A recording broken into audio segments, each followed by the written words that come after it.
Lord. ప్రభు యేసు నామములో అందరికీ వందనములు. ఇది దేవుని వాక్యంలో నుంచి ఫిలిప్పీలకు రాసిన పత్రిక 3వ అధ్యాయం 9వ వచనం. ఫిలిప్పీలకు రాసిన పత్రిక 3వ అధ్యాయం 9వ వచనం. క్రీస్తును సంపాదించుకొని ధర్మశాస్త్ర మూలమైన నా నీతిని గాక క్రీస్తునందలి విశ్వాసం వలనైన నీతి అనగా విశ్వాసమును బట్టి దేవుడు అనుగ్రహించు నీతి గలవాడని ఆయన యందు అగుపడి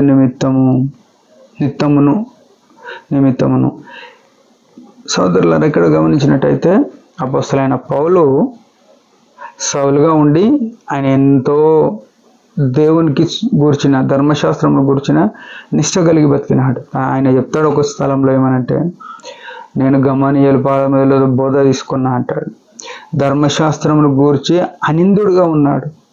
తన మతం పట్ల, ఆ ధర్మశాస్త్ర సంబంధమైన మతం పట్ల ఎంతో నిష్ట కలిగి ఉన్న వ్యక్తి. ఆ వ్యక్తి ఏమంటున్నాడు, నాకు ధర్మశాస్త్రం వలనైనా నాకు ఒక నీతి ఉంది, ఆ నీతి నాకు అవసరం లేదంటున్నాడు. మనం గుర్తుపెట్టుకోవాలి, ఈ లోకంలో ఎన్నో పుణ్యకార్యాలు, ధర్మాలు, ఎన్నో న్యాయమైన మాటలు మాట్లాడితే మనకు నీతి వస్తుందని లోకం అనుకుంటుంది, కానీ అది నీతి పనిచేయదు అని ఇక్కడ మాట్లాడుతున్నాడు. యేసు రక్తం వలన ఎవరైతే కడగబడతారో వారే నీతిగా. అందుకే ఇక్కడ ఏమంటున్నాడు, క్రీస్తును సంపాదించుకొని క్రీస్తునందలి విశ్వాసం వలన ఆయన నీతి. ఆయన యందు, ఆయన వాక్యం మీద ఎక్కడైతే విశ్వాసం ఉంచుతామో అది మనకు నీతిగా వస్తుంది. ఆ నీతి వలన నేను జీవించాలని కోరుకుంటున్నా అంటున్నాడు. అయితే దానికన్నా ముందు ఒక మాట ఏమంటున్నాడు అంటే, క్రీస్తును సంపాదించుకొని. ఈ మాట మనం గుర్తుపెట్టుకోవాలి.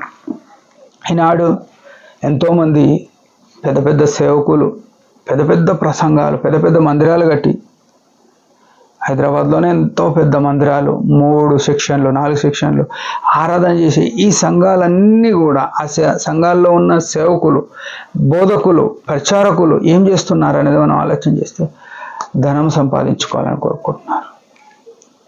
ఎట్లయితేంది, ఎన్ని మీటింగులు పెడితేంది, ఎక్కడైనైతేంది, ఎక్కడ డబ్బు రావాలి అని సుఖ విలాసాలకు, ధనవంతులు పరలోక రాజ్యంలో ప్రవేశించుట కంటే ఒంటె సూది బెజ్జములో ప్రవేశించుట సులువు అని యేసు ప్రభు చెప్తూ వచ్చినాడు.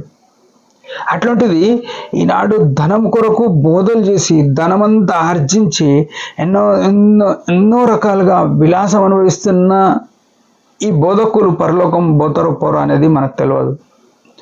అయితే ఇక్కడ అపోస్తలుడైన పౌలు ఏం చేసినాడు, ఆ మాట మనం గుర్తుపెట్టుకున్నాం. ఆయన ఏమంటున్నాడు, క్రీస్తును సంపాదించుకొని. ఈనాడు నీవు నేను యేసు రక్తంతో కడగబడిన వారము ఏం సంపాదించుకుందాం అనుకుంటున్నాం?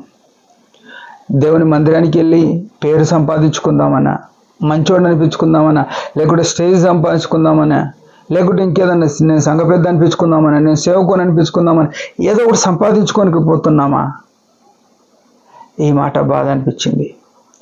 అపోస్తలుడైన పౌలు ఏమంటాడు, నేను క్రీస్తును సంపాదించుకొని. ఎంత ఘనమైన మాట. క్రీస్తులో ఏముందంటే సర్వ సంపదలు, జ్ఞానము గుప్తంలో ఉన్నవి. ఆయనను సంపాదించుకుంటే చాలు, ఈ లోకంలో ఏది అవసరం లేదు అని అపోస్తలుడైన పౌలు ఎరిగినాడు. ప్రియమైన సహోదరుడ, సహోదరి, ఈ ఉదయకాలము నీవు నేను ఎరగవలసిన విషయం ఏంటంటే, అపోస్తలుడైన పౌలు వలె మనం క్రీస్తుని సంపాదించుకోవాలి. ఇంకో లోకంలో ఉంది ఏది కాదు సంపాదన కొరకు. మనకి ఏది వచ్చినా అది మనల్ని ఈ లోకంలో విడిచిపెడతాం, కానీ క్రీస్తుని సంపాదించుకుంటే ఈ లోకంలోనే కాదు పరలోకంలో కూడా మనకు క్షేమము, మేలు ఉంటుంది. అపోస్తలుడైన పౌలు అది ఎరిగినాడు. తన నీతి ఏం పట్టించుకోలేదు, క్రీస్తు రక్తం వలన వచ్చిన నీతిని పట్టుకొని క్రీస్తుని సంపాదించుకోవడానికి ఆయన పరుగు సాగించినాడు. ఈ దినము మన పరుగు, మన ప్రయాణము, మన యొక్క గురి ఏమైంది? క్రీస్తుని సంపాదించుకుంటే ధన్యులమవుతామని ఉదయకాలం ప్రభు మనకు సెలవిస్తున్నాడు. అటు రీతిగా మనం కూడా క్రీస్తుని సంపాదించుకుందాం గాక. దేవుడి మాట దీవించును గాక. చిన్న ప్రార్థన. పరమ తండ్రి యేసు ప్రభు నామములో వందనాలు.